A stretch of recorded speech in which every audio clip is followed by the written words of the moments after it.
यं ब्रह्मा वरुणेन्द्ररुद्रमरुतः स्तुन्नन्ति दिव्यस्तवै वेदैः साङ्गपदक्रमोपनिषदै गायन्ति यं सामगा ध्यानावस्थिततद्गतेन मनसा पश्यन्ति यं योगिनः यस्यान्तं न विदुसुरासुरगणा देवाय तस्मै नमो नमो ब्रह्मण्यदेवाय गोब्राह्मणहिताय च जगद्धिताय कृष्णाय गोविन्दाय नमो नमः।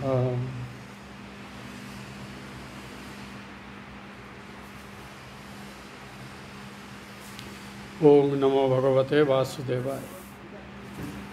শ্রী ভগবানের কৃপায় আমরা শ্রীমদ্ ভাগবত মহাপুরাণের নবম স্কন্ধের সপ্তম অধ্যায়ের প্রায় শেষটাতে এসে আগের দিন পাঠ শেষ করেছিলাম।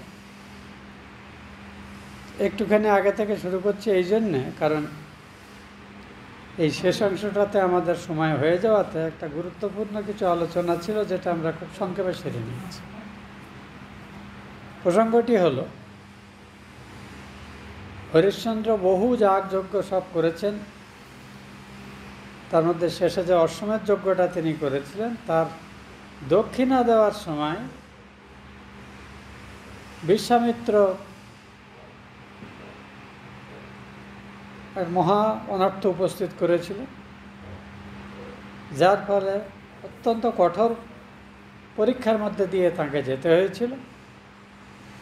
এতে বশিষ্ঠ অত্যন্ত অক্ষুণ্ণ হয়েছিল যে অকারণে তিনি তাঁর শিষ্য বা যজমান বিশ্বামিত্রের তিনি দুর্ভোগ ঘটিয়েছেন।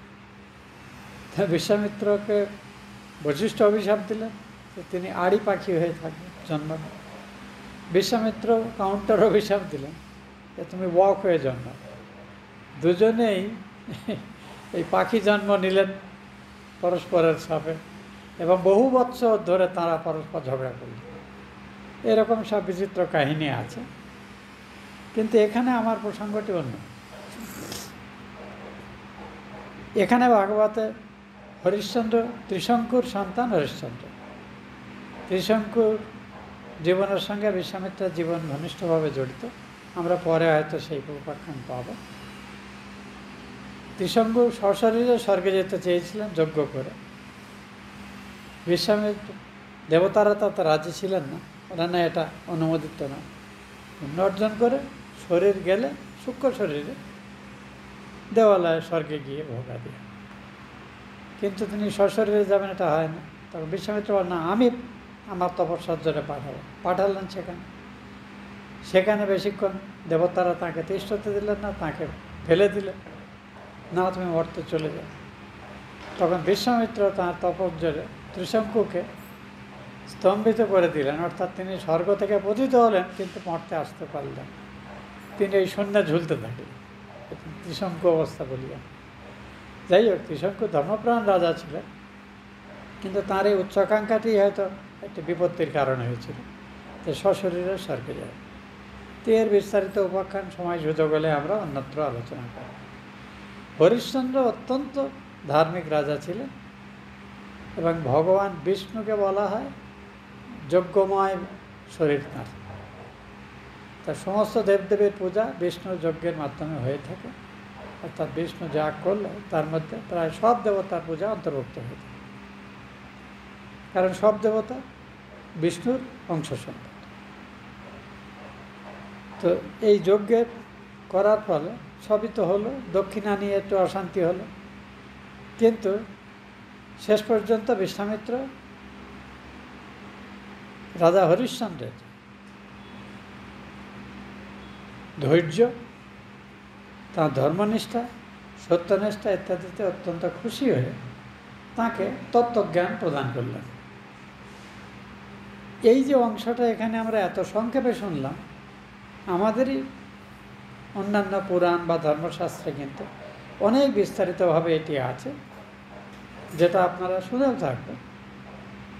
যে বিশ্বামিত্র যখন দান করলেন, বলে তো 600 পৃথিবী তুমি আমায় দান করো। বললে হ্যাঁ, তাই দিয়ে দিচ্ছি।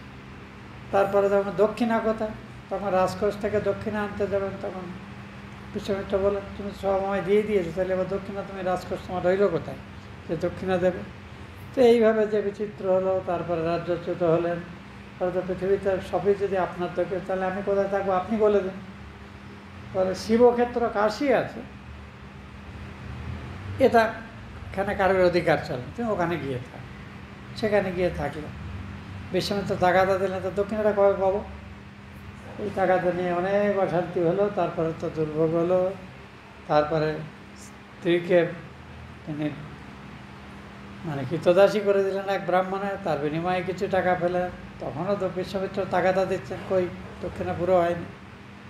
তারপর নিজেকে বন্ধক রাখলেন একজন চণ্ডাল, যারা কাশীর মৃতদেহ সৎকার করে, তাদের যে প্রধান, তার কাছে। তারপরে সেই শিশুপুত্র ছিল রোহিত, সে সর্পদংশনে মারা গেল। তাকে দাহন করতে এনেছেন বিশ্বামিত্র। হরিশ্চন্দ্র তাকে দেখেই চিনতে পারছেন না। তার কাছে বলছেন না, বিনা পারিশ্রমিক হবে না, আমার মালিকের ধার্য রেট এই, তোমাকে দিতে হবে। কিছুই দিলেন না। শৈব বুঝতে পারছেন না যে রাজার হলো থেকে, আমাকে দেখে চিনতে পারছেন না। যাই হোক, সেই বিরাট কাহিনী আমরা সব শুনেছি। এখানে কিন্তু সেই কাহিনী বিস্তারে বলা হয়নি। একটা যেটা সংশয় হচ্ছে, এই ভাগবতের বর্ণনা এবং এই যে কাহিনী বহুশ্রুত, এবং যে কাহিনী শুনে মহাত্মা গান্ধী সম্পর্কে বলা হয় যে তিনি সত্যনিষ্ঠার প্রতি খুব প্রভাবিত হয়েছিল হরিশ্চন্দ্রের উপাখ্যান থেকে। যদিও মহাত্মা গান্ধীর সত্যনিষ্ঠা এবং অহিংসা সম্পর্কে সমকালীন অনেক মহাপুরুষদের কিছু বক্রোক্তিও শোনা যায়, তো সেটা আমাদের বিচার্য না। কিন্তু হরিশ্চন্দ্রের যে উপাখ্যানটা এখানে যতটুকু আছে, সেটা প্রসঙ্গে আমি একটু বিস্তারিত এই জন্য যাচ্ছি যে পরবর্তীকালে বলা হয়েছে যে বিশ্বামিত্র ধর্মনিষ্ঠ ছিলেন, এটা কিন্তু বলা হয়েছে। এবং বিশ্বামিত্রের খুশি হয়েছিলেন হরিশ্চন্দ্রের ধর্মনিষ্ঠা, সত্যনিষ্ঠা, ধৈর্য এবং ত্যাগ তিতিক্ষার ক্ষমতা দেয়। প্রশ্নটা সেখানে না, প্রশ্ন হলো এই উপাখ্যানে যে সর্বপর্যন্ত বিস্তৃত উপাখ্যান আছে, সেখানে বিশ্বামিত্রের হরিশ্চন্দ্রের চরিত্রটি যেভাবে বলা হয়েছে, তার তুলনায় সেখানে রোহিতের জন্ম হয়ে গেছে এবং শিশুকালে তার মৃত্যু হচ্ছে সর্বধ্বংস, যখন শৈব্যা জনৈক ব্রাহ্মণের পরিচারিকা হিসাবে আছেন, বিকৃত হয়ে কৃতদাসী হয়ে বলা যায়। এখানে কিন্তু বলা হচ্ছে যে তখনও যাগযজ্ঞ সবই হলো, বিশ্বামিত্র পরীক্ষা দিলেন, তাতেও হরিশ্চন্দ্র উত্তীর্ণ হলেন, তাকে তত্ত্বজ্ঞানের আশীর্বাদ করলেন, সবই হলো। কিন্তু বলা হচ্ছে ভাগবত অনুসারে তখনও হরিশ্চন্দ্র নিঃসন্তান। তিনি নারদের পরামর্শে বরুণ দেবতার কাছে প্রার্থনা করলেন। বরুণ তাকে বললেন এবং প্রতিজ্ঞা করলেন, আমার যদি একটি বীর পুত্র হয়, তবে আমার সেই পুত্রকে পশু হিসেবে নিবেদিত করে, অর্থাৎ নরবলি দিয়ে আমি আপনার এই কৃতজ্ঞতা স্বীকার যজ্ঞ করব, আপনার পূজা করব যজ্ঞের মাধ্যমে। তারপরে আমরা পড়েছি সংক্ষেপে যে পুত্র জন্মের প্রায় 10 দিনের মাথায় বরুণ বললেন, কই ছেলেকে এখন যজ্ঞ যে ছেলে তো হয়ে গেছে, এখন ওকে কী বলে? তাহলে ছেলে তো এখন দাঁত ওঠেনি।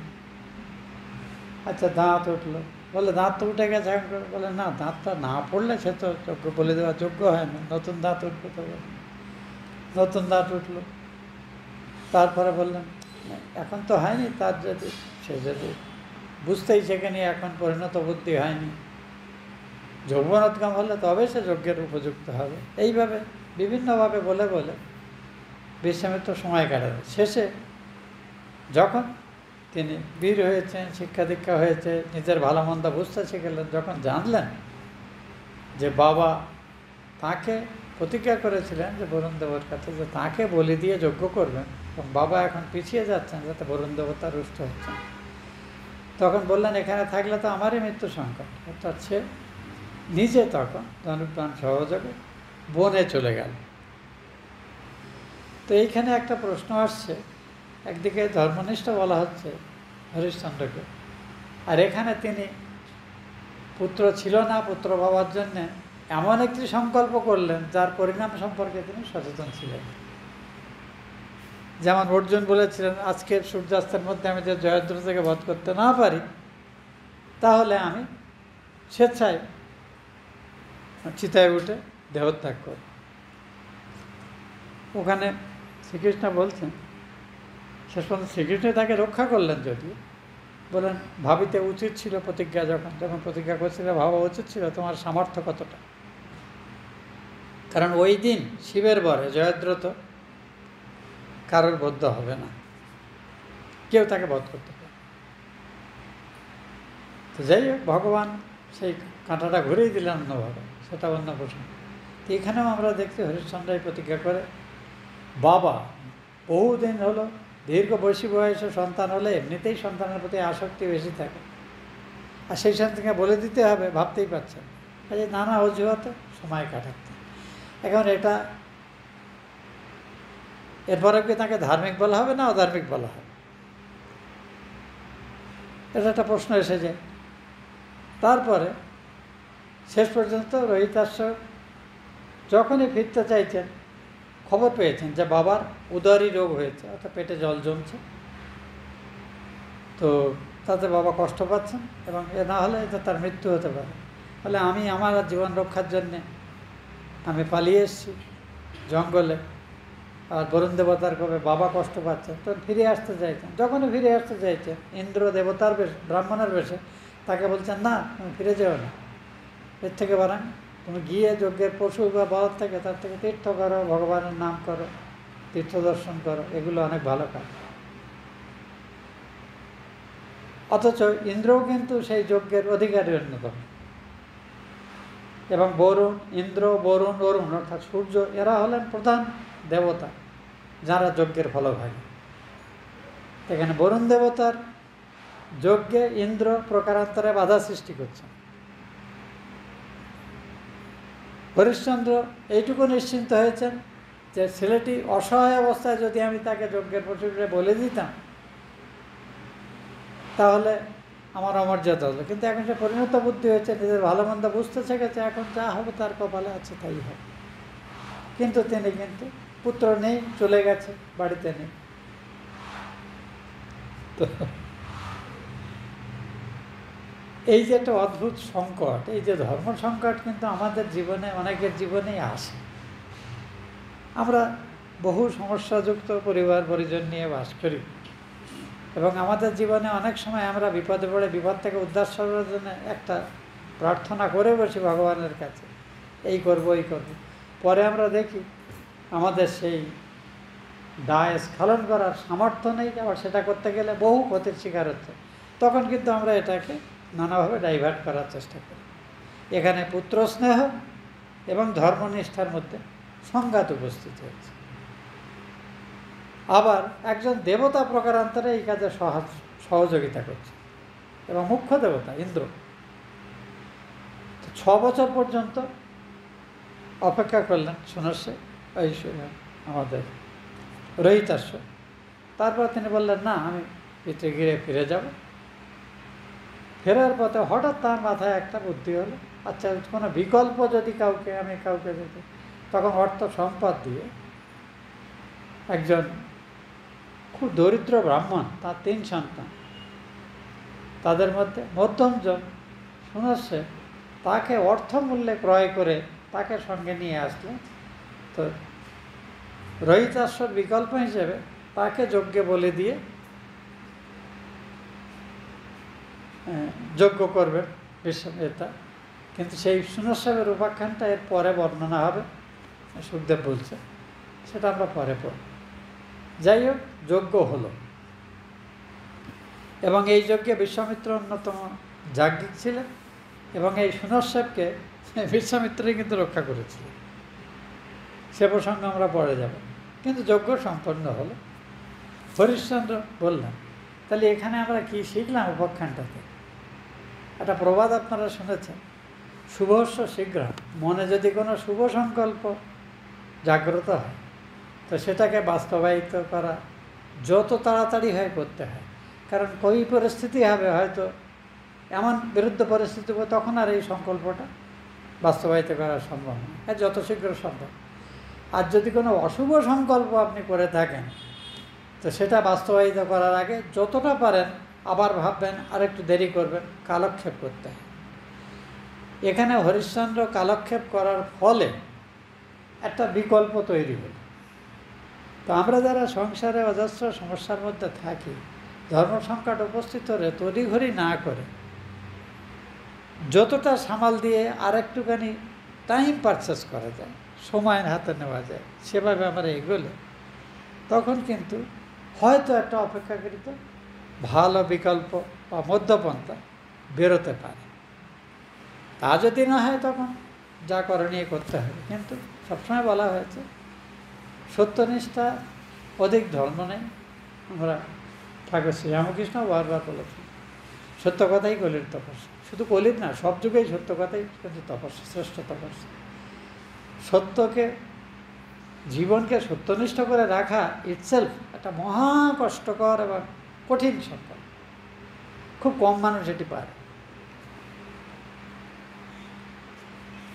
তো এইখানে একটি বিষয় হলো দ্বিতীয় প্রসঙ্গ যেটি আমি আলোচনা করতে চাইছিলাম, সেটা হলো এর পরে ভাগবতে যেভাবে অত্যন্ত সংক্ষেপে ঘটনাটি শেষ করা হয়েছে, সেখানে হরিশ্চন্দ্রের একদিকে বলা হচ্ছে তিনি অসাধারণ সস্ত্রীক হরিশ্চন্দ্র ভূপতির ধৈর্য,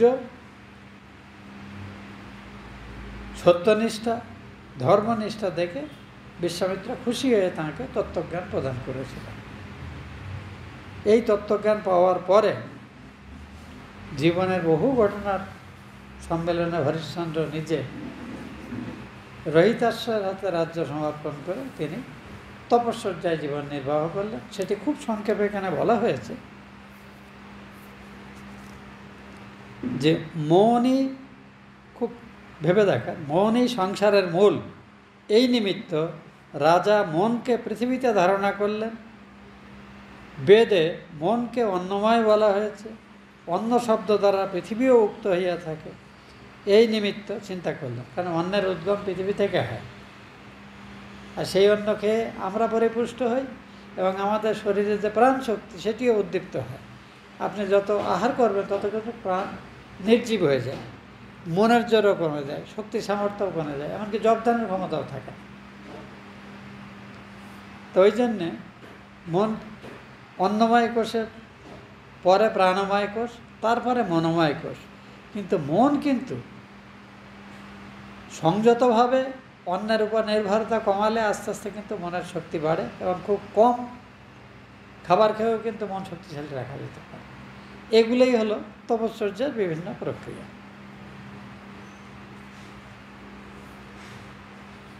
তারপরে তিনি পৃথিবী ভিন্ন, মন আর কিছুই নেই, এই রূপে জলকে, মনকে জলে, জলকে তেজে, অনন্তর পৃথিবীকে জলের সহিত একীভূত করলেন। যখন পৃথিবী জল থেকে উৎপন্ন তখন উহা জল ভিন্ন আর কিছুই নয়।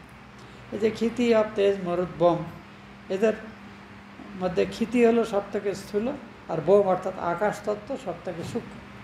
তা বিপরীত ক্রমে আস্তে আস্তে আস্তে আস্তে মনকে সংযত করতে হবে। কিন্তু এটি করা কিন্তু সারা জীবনব্যাপী তপস্যার কাজ। তো এটা কি করে করা যায়?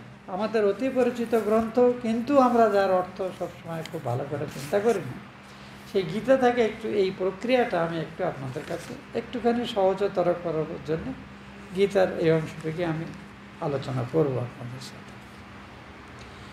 গীতার ৮ম অধ্যায়, যেটির নাম অক্ষর ব্রহ্মযোগ, সেখানে ৫ নম্বর শ্লোকে বলা হচ্ছে এই শরীর ত্যাগ কী করে করলে আমরা এই জন্ম মৃত্যু চক্রের বাইরে যেতে পারি এবং ভগবানের সাথে একীভূত হয়ে যেতে পারি, সেটি এখানে বলা হয়েছে। এবং এখানে জ্ঞান, যোগ এবং ভক্তির একটি আশ্চর্য মিশ্রণ এখানে বলা হয়েছে। অন্তকালে চ মামেব স্মরণ মুক্ত কলেবরম ইয়া প্রয়াতি স্বমদ্ভাবম জাতি নাস্তি অসংশয়। যিনি মৃত্যুকালে আমাকেই স্মরণ করতে করতে দেহত্যাগ করে প্রস্থান করেন, তিনি আমারই ভাব প্রাপ্ত হন, এ বিষয়ে অর্জুন তুমি বিন্দুমাত্র সংশয় রেখো না। এর ভাবটি কিন্তু পরবর্তী কয়েকটি শ্লোকে ভগবান ব্যক্ত করেছেন। ইয়াং ইয়াং বাপে স্মরণ ভাবম ইত্যাদি, তস্মাৎ সর্বেষু কালেষু, অর্থাৎ যিনি এই ভাব স্মরণ করতে করতে মৃত্যুকালে দেহত্যাগ করেন, হে কৌন্তেয়, তিনি সর্বদা সেইভাবে জন্মচিত্ত থাকাতে, এটা কিন্তু খানিকক্ষণ চিন্তা করে একবার চিন্তা করে ছেড়ে দিলাম তা না, নিরন্তর এই অবস্থায় নিজের মনকে স্থিত করতে হয়, অন্য কোনো দিকে মনকে ঘুরতে দিলে হবে, অনন্য চিত্ত হতে হয়। সেই অবস্থাতে দেহত্যাগ করবে, তবেই এটি সম্ভব। যিনি যে ভাব স্মরণ করতে করতে দেহত্যাগ করেন, হে কৌন্তেয়, তিনি সেইভাবে তন্ময়চিত্ত থাকায় সেই ভাবই তাঁর প্রাপ্ত হয়। যেহেতু মৃত্যুকালে যিনি আমার চিন্তা, অর্থাৎ পরমেশ্বরের শ্রী ভগবানের মাধুর্য, তাঁর চরিত্রগুণ, তাঁর যে সর্বলোকমান্য গুণাবলী এবং তাঁর যে অক্ষয় অব্যয় মানে সর্বব্যাপী সত্তা, এর উপরে মন চিন্তা করে, এই চিন্তাতে মনকে যদি একদম দৃঢ়ভাবে ধরে রাখা যায়, অন্য সব চিন্তা থেকে মনকে বিকৃত রাখে, তবেই কিন্তু এটি সম্ভব। তা বলছেন এটি কি করে হবে? এটি অভ্যাস যোগে হয়। সেই অভ্যাস যোগটা কি? সর্বদা আমাকে স্মরণ করো এবং যুদ্ধ করো, অর্থাৎ স্বধর্ম। তুমি বর্ণ এবং আশ্রম অনুযায়ী যে বর্ণে যে আশ্রমে তুমি অবস্থান করছো, সে সবই আমারই সৃষ্টি করা পন্থা এবং আমারই প্রীতির জন্য পরিকল্পিত।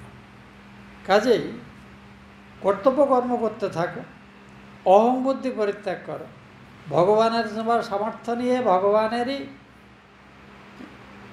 নির্দিষ্ট কর্ম যা আমার জন্য বিহিত সেটি আমি করে যাচ্ছি।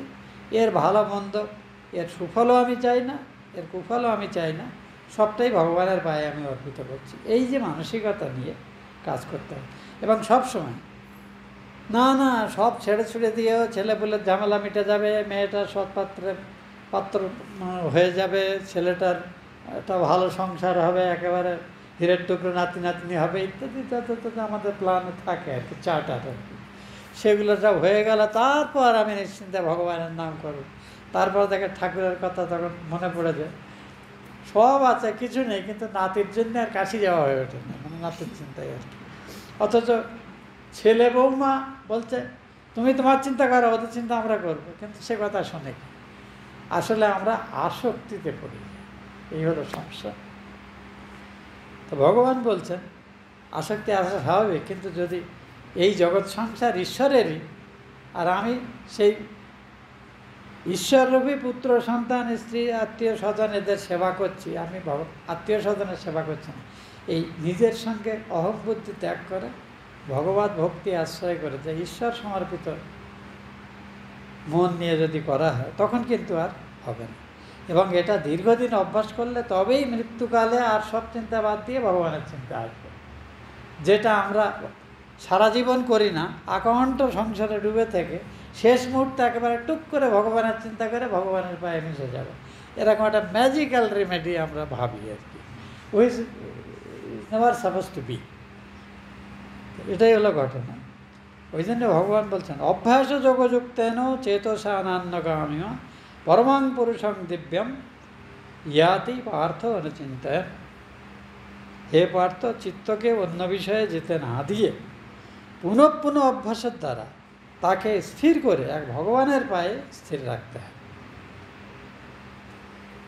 এবং সেই দিব্য পুরুষের ধ্যান করতে করতে সাধক সেই দিব্য পুরুষকেই অর্থাৎ আমাকেই প্রাপ্ত হন। এখানে কিন্তু সেই দিব্য পুরুষের যে বর্ণনা ইত্যাদি বলা হয়েছে, কবিং পুরাণম অনুশাসিতারম অনৌরণীয়ান সমানুস্মরদিয়া সর্বস্ব ধাতারাম অচিন্ত রূপম আদিত্য বর্ণং দমসৎপরস্তাৎ। তারপরে বলছেন প্রয়াণকালে, মৃত্যুকালে, আগে অন্তকালে বলা হয়েছিল, এখন প্রয়াণকালে বলা হচ্ছে, অর্থাৎ দেহ এই মুহূর্তে প্রাণবায়ু শরীর ত্যাগ করে যাবে, আমরা কিন্তু বুঝতে পারি এরকম সমস্যা হলে। সাধুচিত্ত পুরুষ এই সময়, এমন অনেক মানুষ দেখা গেছে তারা আক্ষরিক অর্থে ধার্মিক নয়, শুধু সৎ সংযত জীবনযাপন করেছে, মরার আগে বলছেন ওরে আমার যাওয়ার সময় হয়েছে রে, বলেই চলে গেছে। খুব সাধারণ মানুষ, এমন অনেকের কথা জানা যায়। কী করে সম্ভব? কারণ সারা জীবন তারা ওই ভগবানের উপর নির্ভর করে অনাসক্ত কর্ম করার চেষ্টা করে গেছেন, করতে করতে করতে করতে ওইভাবে সিদ্ধ হয়ে গেছে। তাই হে পার্থ, চিত্তকে অন্য কোনো বিষয়ে যেতে না দিয়ে পুনঃ পুনঃ অভ্যাসের দ্বারা তাকে স্থির করে দিব্য পরম পুরুষের ধ্যান করতে করতে সাধক সেই পুরুষকেই প্রাপ্ত হন। সেই পরম পুরুষ সর্বজ্ঞ, অনাদি, সর্বনিয়ন্তা, সূক্ষ্মাতি সূক্ষ্ম, সকলের বিধাতা, অর্থাৎ কর্মবিধান তিনিই করে থাকেন। অচিন্ত স্বরূপ, যাকে সম্পূর্ণরূপে আমাদের মন বুদ্ধি কখনো ধারণা করতে পারে না। আদিত্যবৎ স্বপ্রকাশ, তাঁর দেওয়া জ্যোতিতে জগৎ ভাসিত হয়, এমনকি সূর্যচন্দ্রও তাঁর জ্যোতিতেই জগৎকে আলোকিত করছে। কিন্তু তিনি স্বপ্রকাশ, তাকে প্রকাশ করতে অন্য কিছুর দরকার হয়, তাই তাকে বলা হয় স্বপ্রকাশ। প্রকৃতি রচিত, প্রকৃতি মানে আমাদের এই শরীর মন যত বিষয়ে ধারণা করতে পারে, শুনতে পারে, ভাবতে পারে, কল্পনা করতে পারে, সেসবের পারে ভগবানের শক্তি। যিনি মৃত্যুকালে মনকে একাগ্র করে ভক্তিযুক্ত হয়ে যোগবলের দ্বারা প্রাণকে ভ্রুযুগলের মধ্যে ধারণা করে তাকে স্মরণ করেন, তিনি সেই দিব্য পরম পুরুষকে প্রাপ্ত হন। এই শ্লোকটি কিন্তু অত্যাশ্চর্য শ্লোক। সেটি কি? সর্বদ্বারানি সংযম্য মনোহৃদি নিরুদ্ধ চ মূর্ধ্নি আধায়াত্মনো প্রাণম আস্থিত যোগধারণম ওমিত্যেকাক্ষরং ব্রহ্ম ব্যাহরণ মামনুস্মরম ইয়া প্রজাতি ত্যজন দেহম সজাতি পরমাঙ্গতিম। এই ভাবতে এখানে সংক্ষেপে বলা আছে।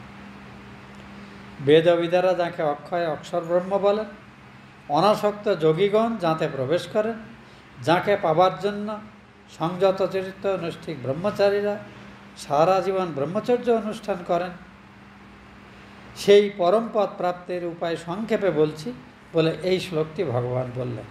সমস্ত ইন্দ্রিয়দ্বার সংযত, ইন্দ্রিয়দ্বার সংযত মানে চক্ষু, কর্ণ, নাসিকা, জিহ্বা, আমরা সবাই কিন্তু বাইরের দিকে, কান কোথায় কে কী বলছে শুনতে চাইছে, চোখ চারদিকে কী হচ্ছে দেখতে চাইছে, ঠিক আছে, নাসিকা সুন্দর গন্ধের সন্ধান করছে, এইভাবে শরীর ত্বক সে সুন্দর স্পর্শ, কোমল স্পর্শের জন্য লালায়িত, জিহ্বা সুস্বাদু খাবারের সন্ধান করছে। কোনো না কোনো কামনা ইন্দ্রিয়ের মাধ্যমে আমাদের মনকে কিন্তু সবসময় উত্তেজিত করার চেষ্টা করছে। এই মনকে সংযত করতে হলে সর্বদ্বারানি সংযম মানে বিষয়ের প্রতি আমাদের দেহ, ইন্দ্রিয়, মনের যে স্বাভাবিক আকর্ষণ তাকে প্রবল ইচ্ছাশক্তি দিয়ে সংযত করতে হবে। জগৎ থেকে মনটাকে গুটিয়ে নিতে হবে। একে উপসংহার করাকে বলে উপরতি বা প্রত্যাহার। প্রত্যাহার করে ভগবানের চিন্তায় মন স্থির করার প্রয়াসকে বলে ধারণা। ধারণা দীর্ঘস্থায়ী হলে ধ্যান হয়, ধ্যান দীর্ঘস্থায়ী হলে সমাধি হয়। কাজেই সমস্ত ইন্দ্রিয়দ্বারকে সংযত করে মনকে হৃদয়ে নিরুদ্ধ করে, তার মানে তিনটে প্রক্রিয়াতে প্রাণায়াম হয়। প্রথমত আমরা শ্বাস নিই, তারপর শ্বাস ধরে রাখা, শ্বাস নেওয়াটাকে বলে পূরক, শ্বাস মাঝখানে ধরে রাখা তাকে বলে কুম্ভক, আর যখন শ্বাস ত্যাগ করা হয় তাকে বলে রেচক। এই সহজ প্রাণায়াম সুন্দরভাবে অভ্যাস করলে দেখা যায় আমাদের মন সহজে শুনতে হয়। এসব করা একটু সময় সাপেক্ষ, অনেকে ভুলভাল এটা ওটা নানা রকম সূত্রে শুনে ভুলভাবে প্র্যাকটিস করে অসুখ বিসুখের শিকার হতে পারে বলে খুব সংযত চিত্ত মানুষ যারা খুব সুশৃঙ্খল জীবনযাপন করেন তাদের ছাড়া বাকিদেরকে ভক্তিপথ অবলম্বন করতে বলা হয়, প্রাণায়াম ইত্যাদি বলা হয়। কিন্তু আমরা যদি শীঘ্র এবং এই জন্যেই আমাদের পারলৌকিক মুক্তি নিশ্চিত করতে চাই, আমাদেরকে কিন্তু এই যোগ অবলম্বন কম বেশি করতেই হবে। সেটা যত কষ্ট হয় তাও মেনে নিতে হয়। ওই শুধুমাত্র নম করে 108 বার মালা ঘুরিয়ে শেষ করে দিলাম, ওতে বিশেষ কিছু হওয়ার নেই। নিয়ম রক্ষা হবে, গুরুকে কথা দিয়েছি, কথা রক্ষাটা হলো। কিন্তু ওই সংসার বন্ধন ছেদনের সম্ভাবনা সুদূর বরা হতো, মানে খুব দেরিতে হয়। কতবার জন্ম নিয়ে যে এই করতে হবে বলা মুশকিল। তো এই সর্বদ্বারানি সংযম বা মনোহৃদি নিরুদ্ধাচার, এই যে প্রতিশ্রুতি বলা হচ্ছে, এটি মনকে হৃদয়ে নিরুদ্ধ করে। তার মানে শরীর যখন যাবে বললাম, তখন সেই মুহূর্তে সমস্ত ইন্দ্রিয় থেকে মন তুলে নিতে হবে, প্রাণবায়ু গ্রহণ করে কুম্ভক অবস্থায় থাকতে হবে। প্রাণ আমাদের স্বাভাবিকভাবে প্রাণের বাঁচার তাগিদ থাকলে প্রাণ কিন্তু আমাদের বাধ্য করে আবার নতুন শ্বাস নিতে, কিন্তু ফ্রেশ শ্বাস নেওয়া হবে। ওই অবস্থাতে মন হৃদয়ে থাকবে, যেখানে ভগবানের জ্যোতির্ময়, আনন্দময়, করুণাময় মূর্তি, যার বর্ণনা বহুভাবেই ভাগবতে আমরা পেয়েছি, সেটা চিন্তা করতে হবে। শ্বাস রুদ্ধ থাকবে এবং ওই অবস্থায় প্রাণ সহস্রার পথে প্রাণ ত্যাগ করবে, অন্য কোনো ইন্দ্রিয় দিয়ে প্রাণ ত্যাগ করবে। যখনই আমাদের কোনো ইন্দ্রিয় দ্বার দিয়ে, 9টা দরজা আছে আমাদের শরীরে, নবদ্বার বলা হয়, 8 কুঠুরি 9 দরজা বাউল গানে আছে, ঘরখানা হয় 3 তলা বলে, আমাদের শরীরের অবস্থা আছে সেটা। তো সেই রকম 9টা নবদ্বার আছে, এই 2টো নাক, 2টো চোখ, 2টো কান, মুখ, পায়ু, উপস্থ। তো এই সবগুলো একসঙ্গে হয় না, এর কোনো না কোনোটা দিয়ে আমাদের সাধারণত প্রাণবায়ু নির্গত হয়। এই অবস্থায় দেওয়া হলে আমাদের আবার শরীর ধারণা করবে। কিন্তু যদি আমাদের ব্রহ্মতালু ভেদ করে যদি প্রাণবায়ুটাকে আমরা সমর্থ হই, যার প্রক্রিয়াটা অত্যন্ত সংক্ষেপে এখানে বলা হয়েছে, সেটি করতে পারলেই কিন্তু আমাদের পারলৌকিক মুক্তি নিশ্চিত। জন্ম মৃত্যু চক্রের যে চেন, সেটা ভগবানের কৃপায় আমরা ভেদ করতে সমর্থ হব। এই আশ্বাস কিন্তু সব ধর্ম গ্রন্থেই আমাদের সনাতন ধর্মে দেওয়া হচ্ছে। তা এই পদ্ধতিটি কি করে রাজা হরিশ্চন্দ্র বিশ্বামিত্রের উপদেশে করলেন, তার সমাপ্তি এইখানে ভাগবতে বর্ণনা করা হয়েছে এইভাবে। তো বিশ্বামিত্র হরিশ্চন্দ্র ধীরে ধীরে মনকে, পৃথিবীকে থেকে তত্ত্বকে অপতত্ত্বকে, তারপরে তেজস্তত্ত্বকে আকাশতত্ত্বে, এইভাবে ক্রমক্রমে গিয়ে তিনি আস্তে আস্তে নিজেকে সম্পূর্ণরূপে পরমাত্মাতে লীন করে দিলেন। এই বর্ণনা কিন্তু আমরা ঋষভদেবের শরীর ত্যাগের বর্ণনায় পেয়েছি। রাজর্ষি ভরতের শরীর, যিনি পরে জড়ভরত হয়ে জন্মেছিলেন, তাঁর শরীর ত্যাগের বর্ণনাতে পেয়েছি। তো যত রাজর্ষিদের শরীর ত্যাগের বর্ণনাতে কিন্তু আমরা বিস্তারিত পেয়েছি। ভীষ্ম যখন শরীর ত্যাগ করছেন সরসজ্জায়, তিনি প্রথমত উত্তরায়ণের উপেক্ষা করলেন। কৃষ্ণ পাশে ছিলেন, বললে, কৃষ্ণ তুমি আমার পাশে দাঁড়িয়ে না, তুমি আমার পায়ের দিকে না, আমি তোমাকে দেখতে দেখি। যাতে ভীষ্ম সম্পূর্ণ সচেতন ছিলেন যে সাক্ষাৎ ভগবান এই শ্রীকৃষ্ণের শরীর ধারণ করে ধর্ম সংস্থাপন করছে। কাজেই এই যুধিষ্ঠিরের রাষ্ট্রীয় যজ্ঞে কিন্তু শ্রেষ্ঠ পুরুষ হিসেবে শ্রীকৃষ্ণকে তিনি স্বীকার করেছেন, যাতে অন্যরা অনেকে আপত্তি করেছিলেন। শিশুপাল আপত্তি করেছিলেন, যখন শিশুপালের 108 বার অপরাধ কোটা শেষ হয়েছে, ভগবান তাকে বধ করলেন। তার আগে কিন্তু 107 বার তিনি মার্জনা করেছিলেন। তো এই শ্রীকৃষ্ণ বললেন, তুমি আমার তোমাকে দেখতে দেখ। এবং সেই সময় যে অপূর্ব, আমার মনে হয় যতগুলো এই শরীর ত্যাগের বর্ণনা আছে, যে কিভাবে মরতে হয়, বললে মৃত্যু আনন্দময় হয় এবং নিশ্চিতভাবে আমরা জন্ম মৃত্যু চক্রের পারে যেতে পারি। এর সবথেকে সুন্দর বর্ণনা যত জায়গাতে আছে, তার মধ্যে ভীষ্মের শরীর ত্যাগটা আমার কাছে সবথেকে বেশি, যেটা ভাগবতে বলা হয়েছে প্রথম দিকে, সেটা আমার কাছে সবথেকে বেশি চিত্তাকর্ষক মনে হয়। তো তখন এইভাবে তেজকে বায়ুতে, বায়ুকে আকাশে, আকাশ তত্ত্বকে অহংকার তত্ত্বে, অহংকার তত্ত্বকে মহাতত্ত্বে বিলীন করলেন। এখন কার্যকে কারণে লয় করবা মাত্র, কারণটি জ্ঞানের বিষয় হয়েছিল। অর্থাৎ এই যে পৃথিবী থেকে অহংকার তত্ত্বে যাওয়া, এইটি একটুখানি বোঝার করে আমরা বহুবার আলোচনা করেছি, আমাদেরও কনফিউশন হয়ে যায় মাঝে মাঝে। কথা হলো, আপনারা যখন সৃষ্টি তত্ত্ব আমরা পড়ছি, জগৎ সৃষ্টির প্রসঙ্গ কিন্তু বিভিন্ন অধ্যায়ে বারবার রিপিটেড হয়েছে। সেখানে আমরা দেখছি সাক্ষাৎ পরব্রহ্ম তিনি আমি এক আছি বহু হব এই সংকল্প করতে প্রথমে মহত্তত্ত্ব সেই ডিম্ব এ হলো, তাকে হিরণ্যগর্ভ বলা হয়।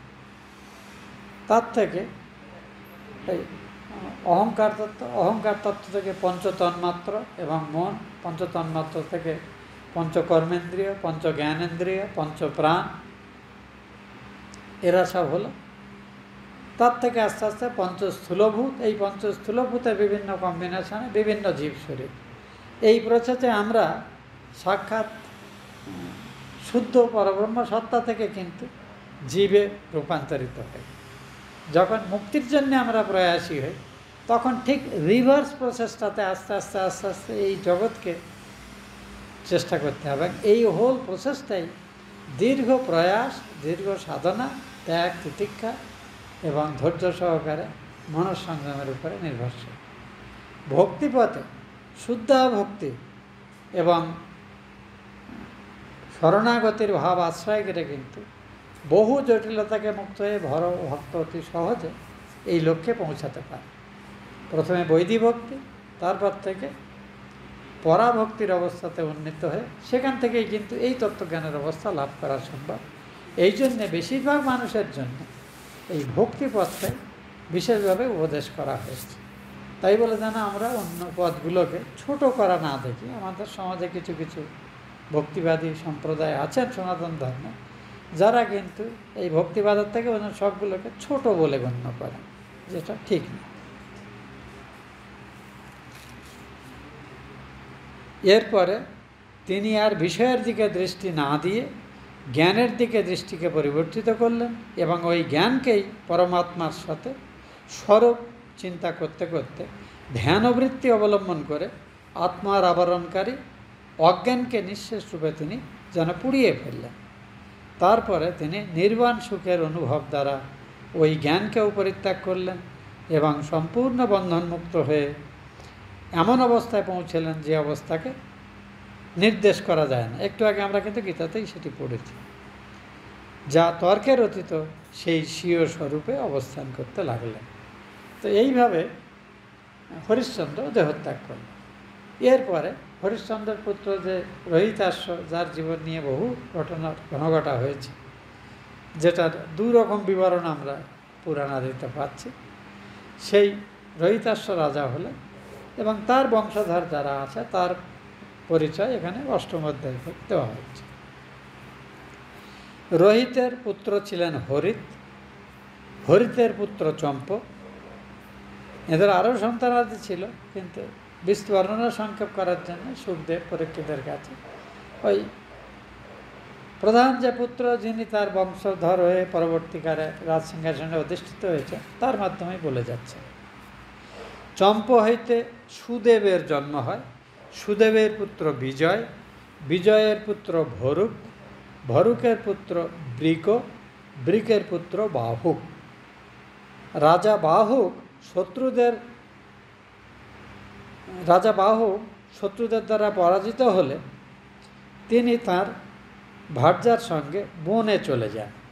কিছুদিন পরে বৃদ্ধ বাহুকের মৃত্যু হলে তার মহিষী ওই সহমৃত হওয়ার যখন চেষ্টা করছেন, তখন ঔদ্ব ঋষির আশ্রমে তারা ছিলেন।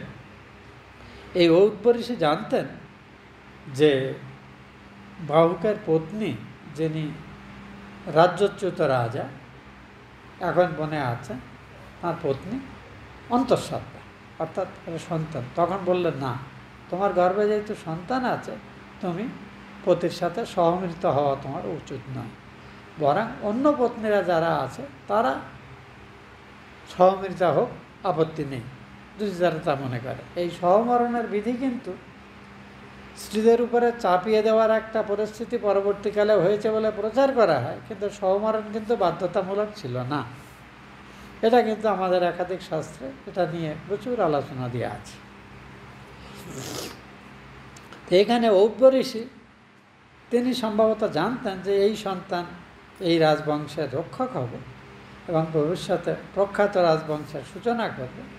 কাজেই তিনি এই সন্তান গর্ভে থাকা অবস্থাতে তিনি সহমরণ অনুমোদন করলেন।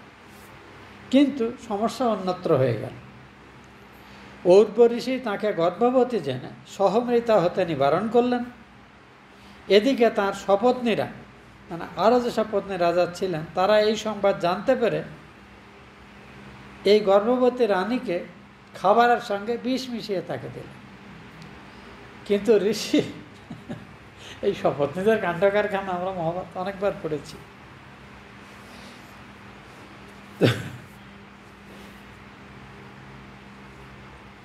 তো বিষ প্রদান করলেন। কাজেই কিন্তু ঋষি ঔর্বের মানে সাধন প্রভাবে রানীরও মৃত্যু হলো না এবং গর্ভস্থ সন্তানও কিন্তু মারা গেল না, রক্ষা পেল।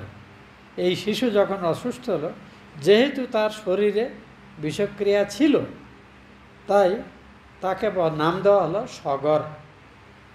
গরল থেকে গর শব্দটা এসছে, সগর। এই সগরের একটা বিরাট কাহিনী আছে। এখন আমরা গঙ্গাসাগর উপাখ্যান যাব, যে গঙ্গাসাগরে আমার 18 বছর কেটেছে। তো এটা আমরা অনেকভাবে ওখানে চর্চা হয়, এই গঙ্গার মর্তে আগমনের ইতিহাসের সঙ্গে সগর রাজার কাহিনী জড়িত। সেটা এখানে সংক্ষেপে বলা হয়েছে, যেমন আছে আমরা পড়ে যাচ্ছি। এখানে তত্ত্ব আলোচনার বিশেষ অবকাশ নেই। এই শিশু গড় অর্থাৎ বিষের সহিত ভূমিষ্ঠ হলো, এই নিমিত্ত সগর আখ্যা প্রাপ্ত হলো, তাকে সগর নাম দেওয়া হয়। ইনি মহাযশস্বী রাজা হয়েছিলেন এবং রাজ চক্রবর্তী অর্থাৎ বহু অশ্বমেধ রাজসূয় যজ্ঞাদি করে তিনি মহাপুণ্যর অধিকারী হয়েছিলেন আর প্রখ্যাত শাসকও হয়েছিলেন। এই সম্ভাবনায় পুত্র গর্ভে আছে বলেই ঔর্ব ঋষি, তিনি ত্রিকালদর্শী ছিলেন।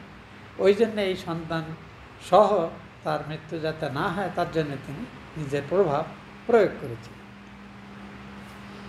সগরের পুত্রগণ এর 2জন পত্নী ছিল। সগরের একজনের নাম দুটো এখানে ছিল, যাক এক্ষুনি আমার স্মরণ হচ্ছে না, আমরা এগিয়ে যাই। তো একজনের সন্তানরা খুব শান্তশিষ্ট প্রকৃতির ছিল, অপরের সন্তানরা খুব সাহসী, বীর এবং একটু দাম্ভিক প্রকৃতির ছিল। তো সাগর জ্যেষ্ঠ পুত্রগণ তিনি যখন গুরু ঔর্বের আদেশে ওই যজ্ঞ করার চেষ্টা করছেন, সেই যজ্ঞের সময় সেই যজ্ঞের ঘোড়া অপহৃত হল। তা সগর রাজা কিভাবে খুব প্রভাবশালী হয়েছিলেন তার একটি বর্ণনা এখানে দেওয়া হয়েছে। এটা আমাদের জানা উচিত, কারণ এখানে যে বর্ণনা আছে সেই বর্ণনার সঙ্গে আমাদের উত্তর পূর্বাঞ্চলে যে জনসংস্কৃতি লোকসংস্কৃতির যেন একটু সাদৃশ্য আছে বলে আমার অন্তত মনে হয়েছে। তিনি গুরু ঔর্বের আদেশের অনুবর্তী হয়ে তালজঙ্গ, যবন, শক, হৈহেয়, বর্বর প্রভৃতি জাতি সকলকে পরাভূত করেন, কিন্তু তাদের তিনি নিশ্চিহ্ন করেন। কিন্তু তাদের তিনি এক একজনকে এক এক রকমের মানে বিশেষ রকম বিকৃতযুক্ত করে চিহ্নিত করেছিলেন, তাদের বিকৃত বেশযুক্ত করেছিলেন। তিনি কোনো জাতিকে মণ্ডিত অথচ মাথা মোড়ানো থাকবে কিন্তু দাড়ি থাকবে, কাউকে মুক্তকে কাউকে বলবেন তোমরা চুল সব খোলা রাখবে, তোমরা তখন বাঁধতে পারবে। কাউকে মুখ তোমরা আধখানা মাথা মুন্ডন করবে, সবটা মুন্ডন করবে না। কোনো জাতিকে অন্তর্বাসহীন, তোমরা বাইরে বাসে পড়ে যাবে কিন্তু অন্তর্বাস তোমরা ধারণ করবে না। কাউকে বললেন তোমরা অন্তর্বাস শুধু বহন করবে, বহির্বাস মানে এই কৌপিনধারী জাতীয় এরকম বাস বহন করবে। তো এই যেসব জাতিদের তিনি পরাভূত করেছিলেন তাদের বিভিন্ন জনকে এই ধরনের নিয়মের অধীন করেছিলেন। কবে এগুলো কিভাবে হয়েছিল আমরা জানি না, কিন্তু বর্ণনা এরকমই আছে। এরপরে একবার রাজা সগর ঔদ্ভ ঋষির উপায় অবলম্বন করে অশ্বমেধ যজ্ঞের দ্বারা সর্ববেদময় এবং সর্বদেবের পরমাত্মা সর্বেশ্বর শ্রী হরির আরাধনা করা মনস্থ করলেন। তজ্জন্যে যে যজ্ঞের অশ্ব ভ্রমণের নিমিত্ত পরিত্যক্ত হলো, ইন্দ্র সেই যজ্ঞটাকে চুরি করে নিয়ে গেলেন। এখন ইন্দ্র কেন যজ্ঞ চুরি করছেন? কারণ যজ্ঞের ভাগ তো তিনিও পান। কিন্তু ইন্দ্রের সমস্যা হলো, এইটা হলে রাজা সগরের আগে 99টা যজ্ঞ হয়ে গেছে, শত অশ্বমেধ করলেই সে কিন্তু ইন্দ্র হওয়ার লাইনে চলে যায়, সে রাজা পুণ্য বলে আর কি। এখন এক ইন্দ্র মরলে তবে না দ্বিতীয় ইন্দ্র হবে। কাজেই যেই ইন্দ্র যখন ক্ষমতাসীন থাকেন তিনি চেষ্টা করেন দ্বিতীয় কেউ যেন পুণ্য বলে ইন্দ্রত্ব অর্জন না করতে পারে। এই জন্য এই যজ্ঞের ঘোড়াকে তিনি চুরি করে কোথায় রাখবেন? পাতালে গিয়ে আমাদের কপিল মুনি যেখানে তপস্যা করতেন, কপিল মুনির আশ্রমে ঘোড়াটাকে বেঁধে রেখে এসছে। এখন সগর বললেন, এই যজ্ঞের অশ্ব ফেরত না এলে তো কী করে যজ্ঞ করা হবে, তোমরা চেষ্টা করো। তখন সগরের সেই 60,000 ছেলে, তারা সব মহাবীর, তারা পৃথিবী ঘুরতে শুরু করলো। ঘুরতে তারা গোটা সমুদ্র তারাই খুঁড়ে তৈরি করলো। এই জন্য সগরের ছেলেরা খুঁড়ে ছিল বলে এই সমুদ্রকে সাগর বলা হয়। মানে সমুদ্র অ্যাজ ইট সগরের সন্তান। তো খুঁড়ে তারা শেষে কপিল মুনির আশ্রমে গেল। তা আমাদের তো প্রাচীন বর্ণনা যে এই বর্তমানে আমাদের সাগর দ্বীপ যেগুলো, এগুলো পাতালের অঞ্চল। মানে আমি 18 বছর পাতালবাসী ছিলাম, আপনারা বলতে পারেন। এখন আপনাদের স্বর্গের দিকে চলে এসেছি কাছাকাছি। আর এটা উঁচু জায়গা, তো হিমালয়ান রেঞ্জ। তো সগর তখন, তার দুজন স্ত্রীর নাম পাওয়া গেছে। একজনের স্ত্রীর নাম সুমতি, আর একজনের নাম কেশিনী। এবং এই সুমতির ছেলেরা খুব বলবীর্য সম্পন্ন ছিল। তো এরাই সব বললো, ঠিকই আছে, যজ্ঞের অশ্ব আমরা সারা পৃথিবী তোলপাড় করে দেবো, যজ্ঞের অশ্ব আমরা ফেরত নিয়ে আসবো যেখানে। সারা জীবন চেষ্টা করলো, পৃথিবী খুঁড়ে তার পাতাল যাওয়ার চেষ্টা করলো। শেষ পর্যন্ত গিয়ে দেখলো একজন মুনি ধ্যানস্থ, তার পাশে এই ঘোড়াটা বাঁধা আছে। ও, এই মুনি ঘোড়াটা চুরি করে এনেছে, এখন ধান করার ভান করছে। এবং এদের মাথায় এই দুর্বুদ্ধি ইন্দ্রই কিন্তু সৃষ্টি করেছে। বুঝুন, ইন্দ্রের দেবতাদের প্রভাব আছে। তো ইন্দ্র এই সগরপুত্র ধ্বংস হয়ে যখন এই ঋষিকে মেরে ফেলো, কাজ পায়নি, ঋষি তপস্যা করবে, আমাদের যজ্ঞের ঘোড়া চুরি করে আনার কি দরকার? বাস্তবেই কপিল দোষী ছিলেন না। এখন ইন্দ্রের কীর্তি এটা। তখন চিৎকার যখন করছে, ঋষির ধ্যান ভঙ্গ হয়েছে। তখন ঋষিকে মারতে আসছে, ঋষি ক্রুদ্ধ হয়ে তাকানো মাত্র ঋষির এই যে ত্রিনেত্র, তৃতীয় নয়ন থেকে যে জ্যোতি বেরোলো, সেই আগুনে ওই 60,000 ছেলে সব পুড়ে ছাই হয়ে গেল। মানে গোটা সাগর শুকনো, এবং সেটা একটা ছাইয়ের স্তূপ হয়ে আছে। ঋষি তার মতো ধ্যানস্থ আছেন। এই ঘটনা সগর রাজার কাছে এই মেসেজটা নিয়ে আসারও কেউ নেই। সব ছেলেরা যারা গিয়েছিল তারা সবাই তো তখন ভস্মীভূত হয়ে আছে। তারপরে সগর রাজা খুব করে নিয়ে তারপরে মধ্যে আছে, তখন এখানে বর্ণনা যেভাবে আছে আমরা সেইভাবে যাচ্ছি। চতুর্দিকে পৃথিবী ভ্রমণ করতে লাগলেন। অনন্তর তাঁরা পূর্বোত্তর দিকে মহর্ষি কপিলের নিকট অশ্ব দেখতে পেলেন। পূর্ব উত্তর, তাহলে সগর রাজার রাজত্ব যেখানে ছিল, আমরা যদি ভূগোল দিয়ে বুঝতে চাই ব্যাপারটা, তার উত্তর পূর্ব দিকে ছিল এই আমাদের ভারতের দক্ষিণ প্রান্ত। তাহলে সে দেশটা কোন দিকে হলো এটা আমার ঠিক ধারণা করে এখানে লিঙ্ক আপ উইথ বর্তমান ভারতবর্ষের ভূপ্রকৃতির সঙ্গে লিঙ্ক পাবে। কারণ বর্তমান ভারতের একেবারে দক্ষিণ দিকে আমরা পাচ্ছি সাগরদ্বীপ, তো যেটাকে সাধারণত গঙ্গাসাগর ক্ষেত্র বলা হয়। বলে এখানেই গঙ্গা যেখানে সমুদ্রের সাথে মিলিত হয়েছে, ওখানেই গঙ্গা জলের স্পর্শে সগরের পুত্রেরা স্বর্গ যায়। ওই জন্যে গঙ্গাতে অস্থি নিক্ষেপ করার বিধি আছে। ওই জন্য অনেকে অস্থি বিসর্জনের জন্য ওই হরিদ্বার, প্রয়াগ ইত্যাদি না যেতে পারলে তারা গঙ্গাসাগরে গিয়ে বিসর্জন। তো এইসব অনেক বিধির মিশ্রণ আমরা সবটা লিঙ্ক করতে পারবো না। তো পুত্ররা সব মারা গেল। সগরমণি নয়ন উন্মিলন করলেন। সগর পুত্রদের বুদ্ধি ইন্দ্রের মায়ায় মোহিত হয়ে গিয়েছিল। এই নিমিত্ত তারা এই মহাপুরুষের অপমান করল এবং তাকে অপরাধী ভেবেছিল। ঋষি নয়ন উন্মিলন করিবা মাত্র তদীয় শরীরের নয়ন থেকে নিঃসৃত আগুনের দ্বারা তৎক্ষণাৎ সাগরের পুত্ররা ভস্মীভূত হয়ে গেল। ব্রহ্মতেজের থেকে শক্তিমান কোনো শক্তি নেই।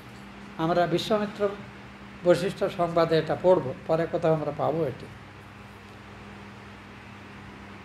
সগরের পুত্রগণ কপিল মুনির কোপে দগ্ধ হয়েছে, এরূপ কথা কোনো কোনো অজ্ঞ ব্যক্তি কহিয়া থাকে, কিন্তু তা সঙ্গত নহে।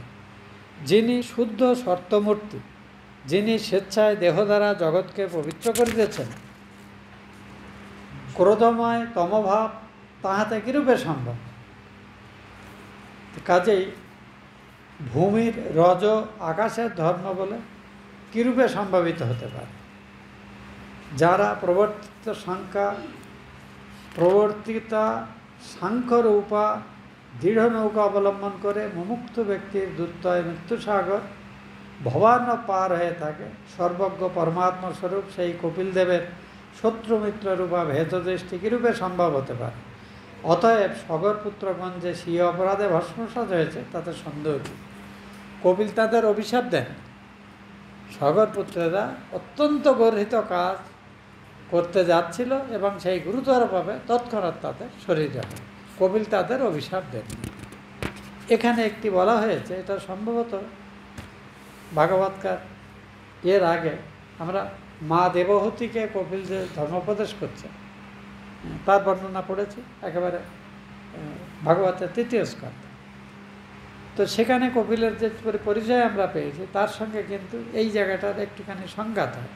তো সম্ভবত এখানটা একটা রিকনসিলিয়েশন, দুটোর মধ্যে একটা রিকনসিলিয়েশন করার চেষ্টা আছে বলে আপাত দৃষ্টিতে আমাদের সহজ হিসেবে মনে হচ্ছে।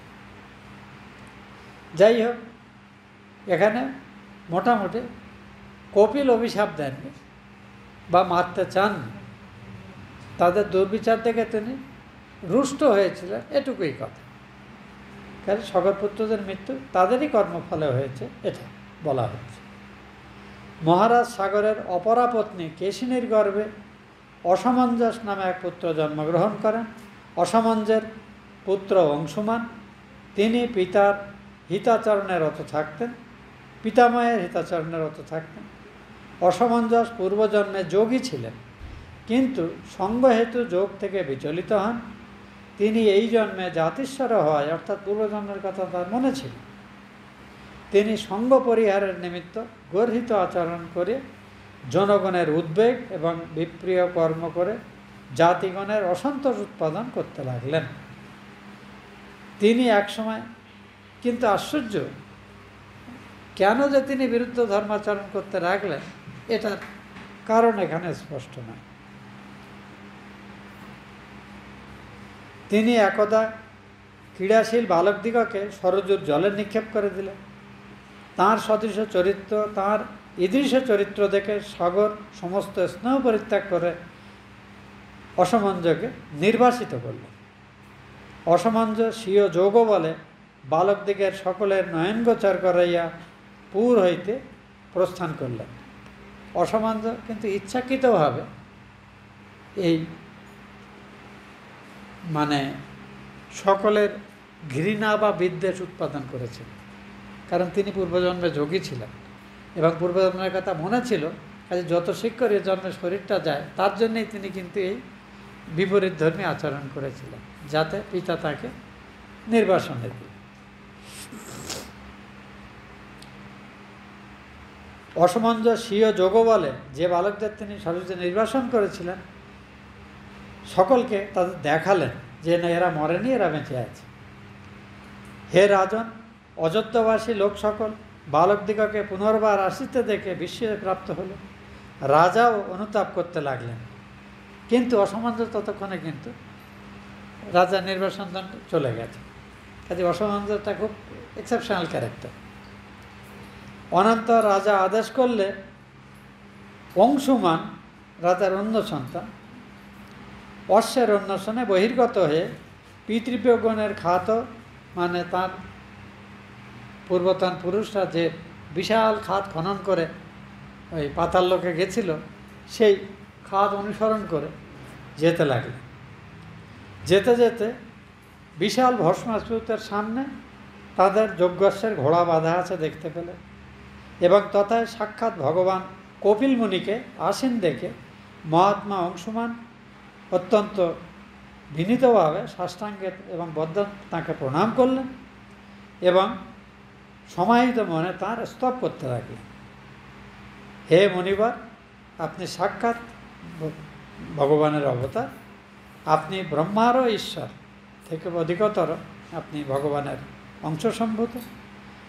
তিনি সমাধি দ্বারা এবং আপনাকে অপরোক্ষ রূপে দর্শন করতে বা যুক্তি দ্বারা পরোক্ষভাবে সম্যক বোধগম্য করতে সমর্থ নন। এইভাবে সুন্দরভাবে তিনি কপিল মুনি স্তুতি করলেন। আমরা আপনাকে কীভাবে দর্শন করতে পারবো, আর আমি যেই আপনার বর্ণনা করছি সেটাও আমার সীমিত সামর্থ্যেই করছি। বলা বাহুল্য, আপনার যে সামর্থ্য সেটা আমার বর্ণনার অতীত। তো এইখানে কপিল মুনির যে প্রশস্তি আছে সেটি একেবারে কপিল মুনিকে সাক্ষাৎ পরমেশ্বরের সমতুল্যভাবে বর্ণনা করে অংশুমান কপিল মুনি স্তব করছে। এই অবস্থার নিগুড় কারণ এই যে তাহাদের চিত্ত আপনার মায়ায় মোহিত হয়ে আছে। আপনি শুদ্ধ জ্ঞানমূর্তি, এই নিমিত্ত যাহাদিগের মায়াগুণের কার্য ভেদবুদ্ধি এবং মোহ তিরোহিত হয়েছে, আপনি সনন্দনাদি মুনিগণেরও চিন্তনীয়। যেহেতু আপনি জ্ঞানঘন, এই নিমিত্ত আপনি জ্ঞানের বিষয় নয়। তো এইভাবে বিচিত্রভাবে বর্ণনা করলেন। আজকে আপনার দর্শন করে আমি কৃতকৃতার্থ হলাম। সুখদেব বলছেন, রাজা অংশুমান এইভাবে ভগবান কপিল মুনির প্রভাবগাথা গান করলে তিনি কৃপা করে অংশুমানকে বললেন, বৎস, এইটি তোমার পিতামহের যজ্ঞীয় অশ্ব, একে নিয়ে যাও।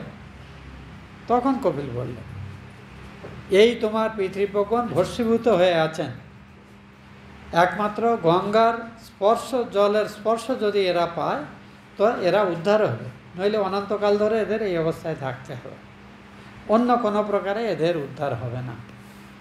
তাহলে ওই অংশুমান ওখানে গিয়ে যে বিশাল ভস্মস্তূপ দেখলেন, সেটা হলো সাগর রাজার 60,000 পুত্রের পুড়ে ছাই হওয়া সেই ছাইয়ের স্তূপ। এবং কপিল মুনিই বললেন, এই যে যজ্ঞ আছে, যজ্ঞের রস, এটাই তোমার পিতামায়ের দ্বারা আরম্ভ করা যজ্ঞ, যেটা অসামঞ্জস্য সময়ে হয়নি। তারপরে তোমার বাবা চেষ্টা করেছে, এবার তুমি এসেছো, তুমি এখন এটিকে নিয়ে যাও। এবং বললেন যে এই ভস্মের স্তূপ দিয়ে আছে, এটার একটি উপায় আছে, তুমি হোক বা তোমার সন্তানরা হোক যদি সাধনা করে গঙ্গা দেবীকে মর্তলোকে আনতে পারো এবং সেই গঙ্গাবাড়ির স্পর্শ যদি এরা পায়, তাহলে তোমার এই পূর্বপুরুষরা উদ্ধার হয়ে যাবে। এইভাবে গঙ্গা দেবীর আনয়নের একটি উপক্রম তৈরি হল। এখন গঙ্গা দেবী মর্তলোকে আছেন, আমরা গঙ্গা জলটা ব্যবহার করি।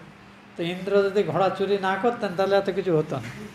তো গঙ্গা দেবী কী করে, কাজে কে দোষী আর কে দোষী নয় এই চিন্তা করা বড় মুশকিল। এই আমাদের রামায়ণ মহাভারত পড়লে আপনি মাঝে মাঝে মাথা ঘুরতে থাকে, কোন দিকে হাঁটি। তো যাই হোক, আজকে আমরা এখানে শেষ করছি। আমাদের 59 মিনিট হয়ে গেছে, মোটামুটি 1 ঘন্টার মধ্যে আমরা শেষ করার চেষ্টা করি। তো এবার 8ম অধ্যায় আমরা শেষ করলাম আজকে। তো এই 9ম অধ্যায় থেকে আগামী দিন ঈশ্বরের ইচ্ছা হলে আমরা আবার পাঠ আরম্ভ করব, আলোচনা। ওম ইতপূর্বম প্রাণবুদ্ধি দেহধর্মাধিকারত জাগ্রত স্বপ্ন সুষুপ্তি অবস্থাসু মনসা বাচা কর্মণা হস্তাভ্যাম পদ্ভ্যাম উদরেণ শিষ্ণা যৎকৃতম যদুক্তং যস্মিতং তৎসর্বং ব্রহ্মার্পণং ভবতু স্বাহা। মাং মোদয়ঞ্চ সকলম শ্রীরামকৃষ্ণচরণে সমর্পয়ে। ওম विधिहीनं क्रियाहीनं मन्त्रहीनं यदर्चितं मया निवेदितं भक्त्या परिपूर्णं तदस्तु मे। कर्मणा मनसा वाचा तत्र नान्यगतिर्मम अन्तःसारेण भूतानां द्रष्टा तं परमेश्वर। ओम शांति शांति शांति। हरि ओम तत्सत्। श्रीरामकृष्णार्पणमस्तु।